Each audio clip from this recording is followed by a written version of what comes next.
All right, I'm back. All right, now look, today I'm finna show you how to make ceviche. Ceviche is so extremely easy and delicious to make. And all it takes is some really nice organic, if you can find ingredients, but if not, just get the best of what you can possibly find. So let me run down what you're gonna need. I have a little over a pound of some wild caught shrimp here. Now let me tell you something. If you've never had ceviche before, understand this. Both the shrimp, if you choose to use fish, is meant to be raw, and it is going to cook with the acidity that comes from the limes, okay? So what that means is, if I were you, I would stay clear of using farm-raised shrimp or frozen shrimp, in my own personal opinion.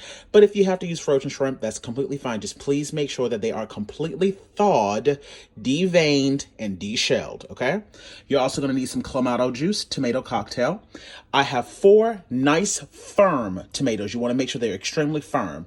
2 avocados, 1 large cucumber, 2 large jalapenos. You can use less, you can use more, completely up to you. 6 limes, some cilantro, and red onion. It's just that simple. You see that? You see that? You see that? Don't ask me for the damn ingredient list. Come on. All right, so like I said, I'm going to be using some wild caught shrimp here. This is roughly about 1.25 pounds or so. I'm going to now take the time to go through and individually inspect each and every last one of these. I'm going to remove the shell and I'm going to devein them. Keep them in cold water while you're doing this, and then I'll tell you what to do coming up next. And listen here, for those of you that don't know, I'm a stickler about deveining shrimp. Understand that there is a vein on the backside and there is a vein on the underside. Take the time to remove both out. Don't be nasty. And I'm gonna tell you something, honey. That's the main reason why you can't be out here just eating everybody's ceviche, because everybody is not gonna take the time to make sure they remove the vein on both sides. And if you know that ceviche is cooked from raw shrimp or raw fish, baby, I would hope that you'd be eating it from someone that's taking the time to make sure that it's properly cleaned, okay? And so now that I have all of my shrimp properly cleaned, deveined, deshelled, all of that, I'm going to give them a rough chop, and then I'm going to add them to the bottom of this bowl, and we're going to cover them up with the juice of all 6 of the limes. And because these shrimp are relatively small that I'm working with today, I'm literally just cutting them in half. I'm not cutting them down too small. My shrimp are all nicely chopped down. I'm now going to go on ahead and add in the juice of all 6 limes. So now that the lime juice is all done, just pour the lime juice over the top of the shrimp and make sure that they're completely submerged. Wrap in cling film and set a timer for 2 hours or until the shrimp are no longer translucent. So again, while the shrimp are in the fridge cooking in the acidity from the limes, you can go on ahead and start to prep your tomatoes, cucumbers, cilantro, red onion, as well as a jalapeno. I like to leave the avocado until right before I'm about to actually mix it so that it doesn't turn brown. But all the rest of this, you can go on ahead and start to prep. And I just like to break them down into small, bite-sized pieces. There's no real right or wrong way to make this dish at all. And to make my life a little bit easier and to make sure that everything is somewhat uniform, I'm going to use this chopper here today. But of course, you can do it by hand if you want to, Chad. Less than 1 minute, cucumbers, fully chopped, add them to the bowl. Go ahead and add your cucumber to your bowl. Now, I don't necessarily want my red onion or the jalapeno to be as big of a chunk as the cucumbers currently are. So I'm actually going to switch out this with a much smaller one because I want them just a little bit more on the smaller side. And then after you switch it out, honey, you just follow the same process. Put the top down, and then they go down to the bottom. Keep it going. And the exact same thing applies for the jalapenos. I'm going to keep the seeds in mind, but you can absolutely remove the seeds from yours. That is completely up to you.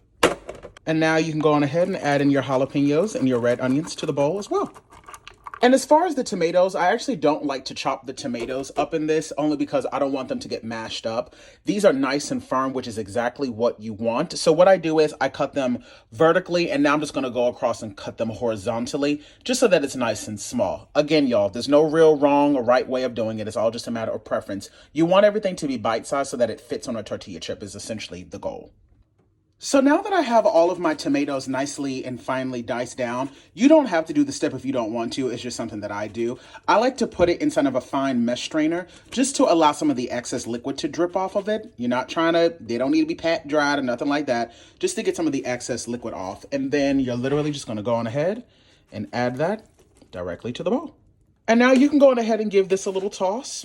And honestly, now you can just sit this in the refrigerator, wrap this up with cling film, because now the only thing left to do will be to add the shrimp to this, the clamato, as well as the avocado. But now you've done all of the hard work. And honestly, you guys, look at how beautiful this is.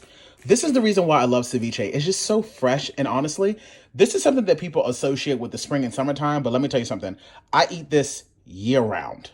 And just to let you guys know, after the first hour, I like to go in and just give the shrimp a little bit of a mix around. As you can see, the shrimp are already starting to cook. They're starting to turn pink already. So, like I said, this does not take long. You don't have to worry. You're not going to get no damn food poisoning or nothing like that. The acidity from the lime juice is going to fully cook your shrimp. You can already see that the shrimp is starting to look like it was steamed already. I'm telling you, that's the powers of the lime juice, honey. That's what makes ceviche so incredibly delicious. I'm telling you, it just imparts so much flavor. I'm going to go on ahead, put the lid back on this, and place it back in the fridge.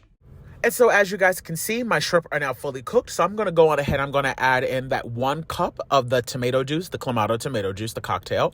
I'm also going to add in some crushed pepper flakes. And I like to salt it at this stage. So I go in with a little bit of coarse kosher salt. Now, once again, remember, you can always add salt to dishes, but you can't take it away. So lean towards using light salt in the beginning, and then you can add in more salt as you go. And some of you guys may be concerned that there might not be enough liquid, but just remember, as the salt sits on top of those veggies, it's going to extract a lot of liquid out of it. So there's going to be more liquid in the bowl. And as you can see, those shrimp have cooked up beautifully. I'm telling you, the acidity from those limes is going to cook up your shrimp. And the same thing applies with your fish as well. I prefer shrimp ceviche over fish, but hey, you know, you do whatever you like to do. It's your food, honey. And then, like I said, right before serving it, that's when I go on ahead and add in the avocado, because I want it to stay nice and green. I don't want it to turn brown on me. So I wait until right before I'm about to serve it, as well as adding in the cilantro. I do find that when cilantro sits into a dish for too long, then sometimes it can take on a little bit of a different taste. So I don't like to add in the cilantro until right before I'm about to serve it as well.